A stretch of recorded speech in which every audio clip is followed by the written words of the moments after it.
Evropští konzervativci odmítají Tupac, odmítají ho z mnoha různých důvodů, ale ten dominantní důvod je, že se domníváme, že politika se má odvíjet na národní úrovni, nemá být přenášena na jakoukoliv nadnárodní evropskou, bruselskou úroveň. Obecně se dá říci, že jde o harmonizaci fiskálních a rozpočtových pravidel jednotlivých členských států.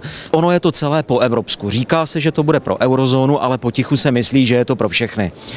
A já myslím, že je velké nebezpečí především v tom, že budou muset jednotliví ministři financí nejdřív předkládat své rozpočty Evropské komisi, ta jim to tedy milostivě, úředně jaksi posoudí a potom to půjde do debaty v jednotlivých národních parlamentech a pokud by k tomuhle mělo dojít, tak dojde k vypuštění politiky. Základní zákon každého národního parlamentu je debata o národním rozpočtu, odpovědnost svým voličům, jestli chci víc peněz do školství nebo do sociálního systému. No a pokud to bude dělat úředník v Evropské komisi, tak klidně můžeme už politiku zrušit a zrušit národní parlamenty a rozpustit to. A možná se to bude části lidem dokonce líbit.